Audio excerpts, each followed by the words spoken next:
Force. If you strike me down, I shall become more powerful than you can possibly imagine. What Star Wars means to Family Guy, I think, is Family Guy is so much about pop culture. We're always representing pop culture. We're always making fun of it, but also celebrating it in our own way. And Star Wars is probably the most prominent piece of pop culture of the last 30 years. I mean, it overshadows just about anything else. Hello, welcome to our art show at Family Guy.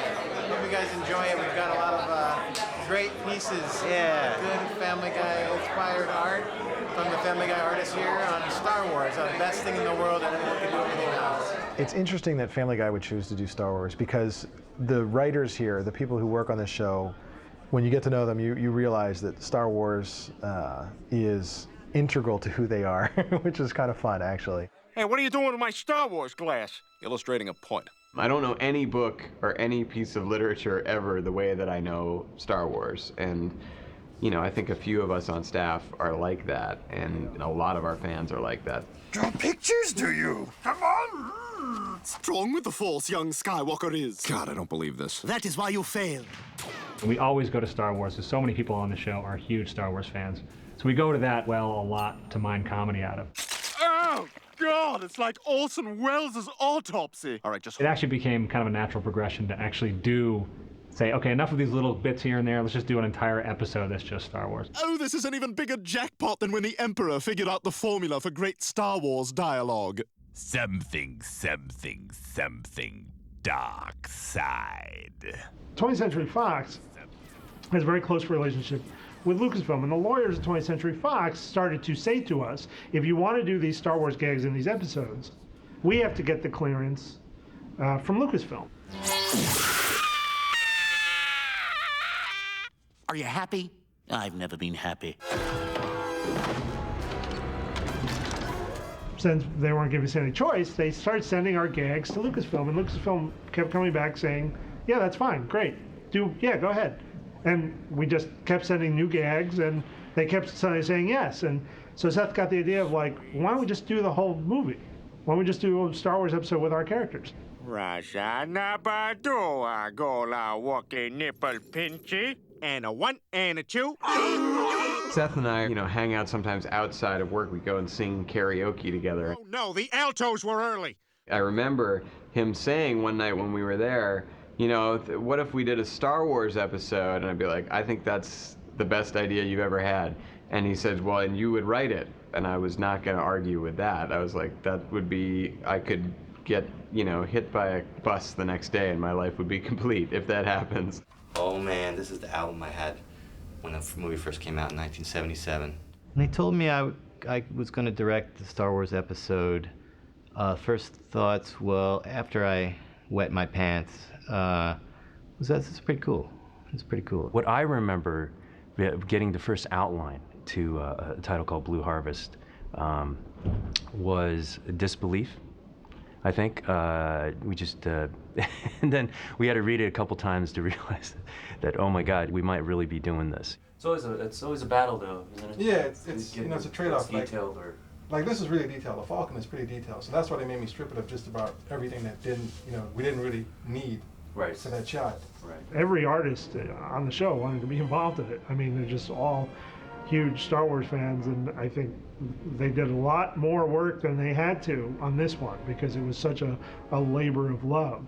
Storyboard artists would want to do even if they could just do a revision on one page of a storyboard, they just wanted to be part of it. Designers would be like, yeah, I really want to design those ships, and then, and everybody has so many Star Wars books and reference things that they wanted to finally put their knowledge of Star Wars to use, I think. So here's what we're talking about right now. We're talking about Blue Harvest right here. Oh, right, look at right that. Here. Look at that lineup. Go ahead and pan down that lineup. Seth pretty much had the main characters in his mind. I think originally I had thought that Quagmire would be Han Solo, just because it seems like, he's sort of like a womanizer and all that kind of stuff. But Seth felt pretty strongly that Quagmire should be C-3PO and Cleveland be R2-D2, which turned out to be the right choice because there's a lot of funny stuff between those guys. I don't think that these were hard choices, the only unique one was Herbert as Obi-Wan, which came naturally from Chris being Luke. I don't remember whose idea that was, although I'm betting it was Seth's. We were talking about what we were going to do in this episode, and it was like, well, who are going to be Aunt Beru and Uncle Owen? And the only sort of parental figures we have on the show are Carter and Babs Peter-Smith, so that was a natural. And who's going to play Darth Vader? I mean, anybody could have come up with Stewie playing Darth Vader. That wasn't hard. But then Grand Moff Tarkin, well, Adam West is an authority figure in town, so that seems like a natural fit. And then it became, well, where's Meg gonna end up?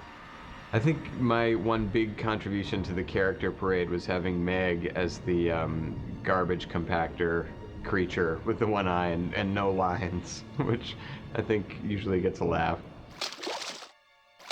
Say hi, this is Joe. What's going on, Joe? Hey guys, what's going on? How you doing, buddy? Hey, just listening to some tunes, working on the Star Wars episode. Just a little show called Star Wars, huh? Yeah, pretty much the coolest Family Guy episode ever. Now, what you working on?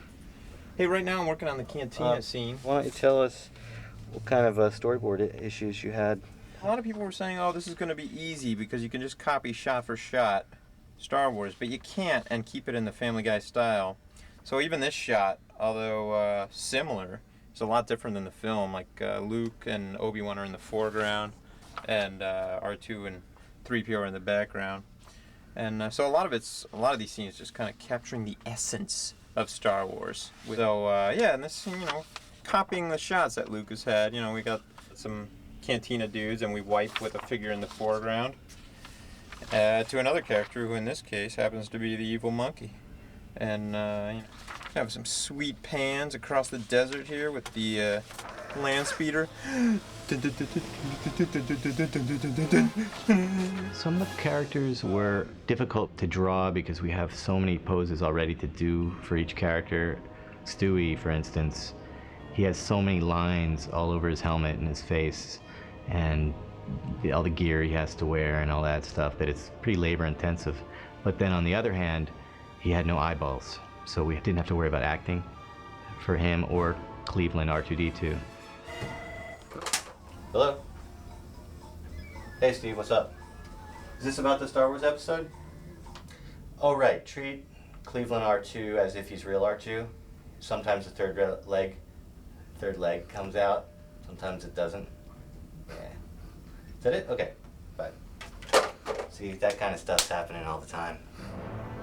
Hidden the plan for one of these 26 briefcases.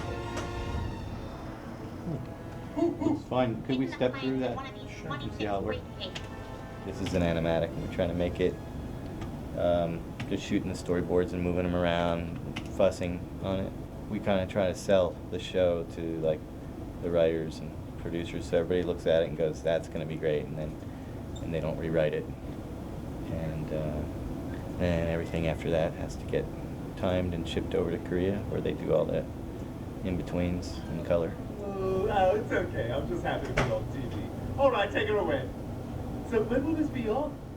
When Lucas really got behind Seth and us on this project, the whole thing sort of crystallized because Seth's vision was really to have it be Star Wars. If you go in the editing room and we're watching a scene from our Star Wars from Blue Harvest, the editor will have the actual film up next to it, and you can see how much of it is just replicated. Is there a frame right after that that's weird? Yeah. That one, oh, that turn. The truth is, a big part of it is just emotional for a lot of these writers who grew up on Star Wars and love the whole Star Wars franchise, that Lucasfilm actually appreciates what we do enough to sort of support us. Makes everyone feel amazing. I remember what happened in the writer's room when we heard that Lucasfilm was not only on board with us using that final sequence of Star Wars in our show, but actually said that they would like it to be sort of shot by shot. And to a lot of the writers, they sort of took that as they're actually accepting us as a show that they like and they want to support, and it made people feel really great. I loved meeting George Lucas because for 5 minutes I pretended I was in the same business that he is. Here's one of the iconic filmmakers of the 20th century, and he's talking to me. And I got to thank him for all the help And I think he's obviously a very busy guy, so I'm not sure he knew the specifics of us doing this Family Guy episode, but he was very nice. And obviously getting to meet George Lucas was pretty fucking exciting. In the script, a normal first draft is usually around 50 pages, and I think mine was like about 85 or 90. All the writers tear it apart, you know, change so many jokes, make things way better, way funnier than I could ever do on my own. And so then we get to see it at animatic stage. You hear that? Sounds like we're being boarded from the rear. And not the hey, take a deep breath, let's experiment kind of boarded from the rear. Beep boop. Could you hold on to this bag? Seeing the animatic was just amazing. You know, usually you have a normal crowd for the animatics and they fill up the seats in this room. There's usually about 60 or 70 people in there. And for this animatic, it was just people being turned away, overflow, all that. Just people so excited to see it. My God, look at this mess. Hey, Darth Vader's gonna be here. Should we maybe clean the place up? No, it's okay. He won't mind. There was so much great stuff in it, and the animators had so much fun animating it because, as it turns out, a lot of the directors and animators were huge Star Wars fans, so they really took their time in a lot of these sequences and really milked it. And before you knew it, we were like 50% longer than we thought we were going to be. And we paid to keep the families of those children quiet, so... Oh, this is just like logistical stuff. I'll check that later. Spider-Man underoos. And so I talked to our executive producer, David Goodman, and I said, I really think that maybe this is an hour-long show. Hey, why would you hang that up? It looks so tantalizing. And if you've interviewed him and you have his voice on tape, he said, No way, no way.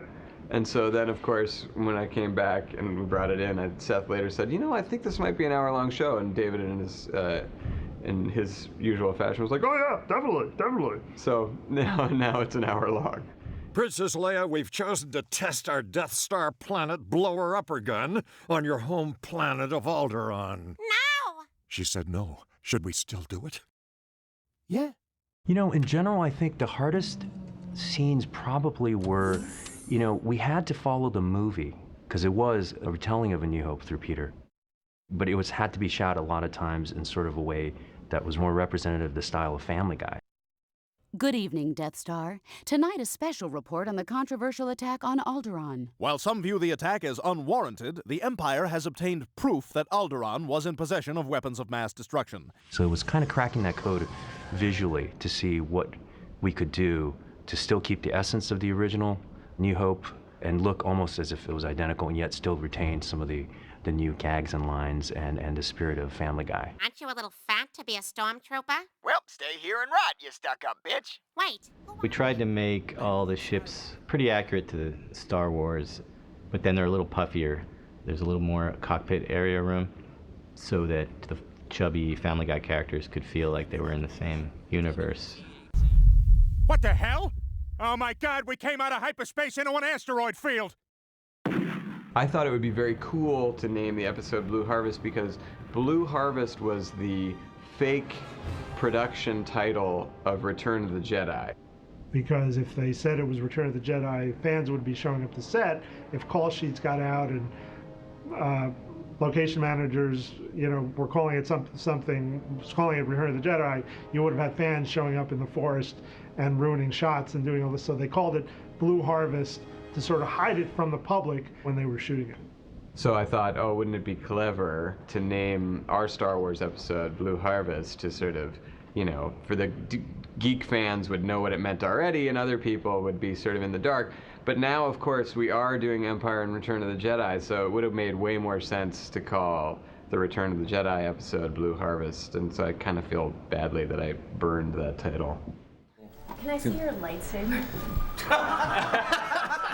Wait, how does it work? There you go. Easy with that then. Wow. Oh! Wow. When we screened the color screening here of Star Wars, we had a lot of outside people there, and it did really well. It's the story of Star Wars. Let's begin with part 4.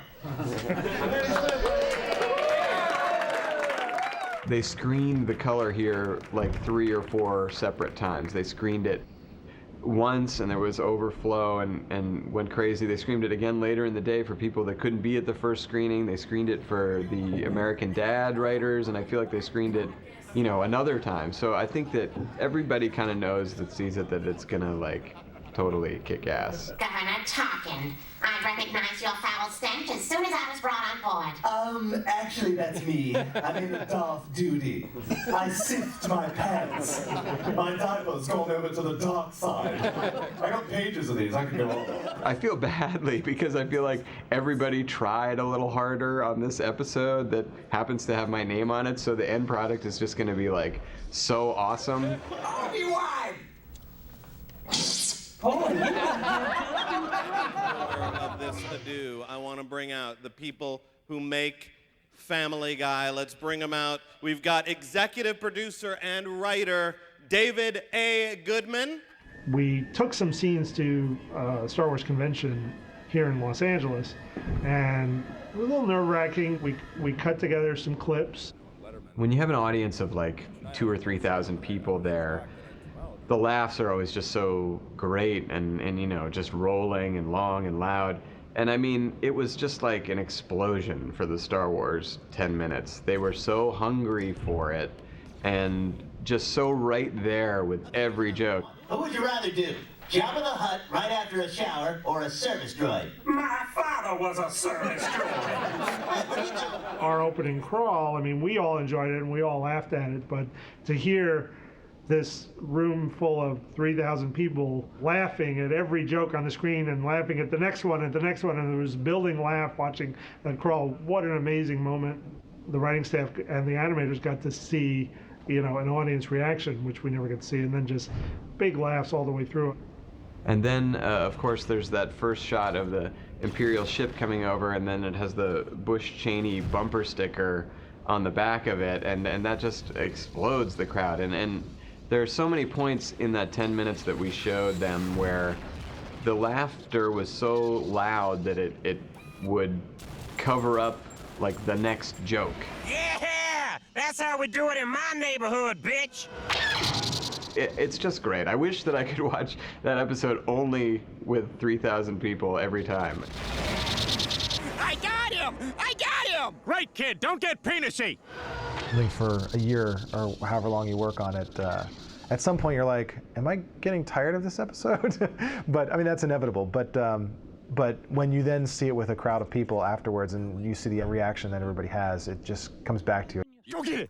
It's a pretty neat privilege to work on an episode like this. Hey, when we get out of here, maybe you can show me around your home planet of Alderaan. Oh, too soon. It's actually almost a dream, really, to watch something as a kid that you really enjoyed and had influenced your life career-wise and creatively. To be able to do something, you know, for that is really, it's an amazing experience. The detail on those ships, it's all comes from the amount of extra work everybody put in on this episode just because they loved it. Pew, gotcha. Led by Don Pulcino, who just went to town directing this episode, just did an amazing job.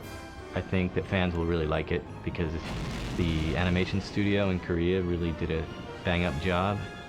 Every scene has CG elements and it has shadows, and it's just something really fun to look at. So I see this being something people will watch again and again. So we're gonna plug up that hole? Yeah, we can get it done tomorrow if price is no object. We'll get estimates. Get estimates, yeah.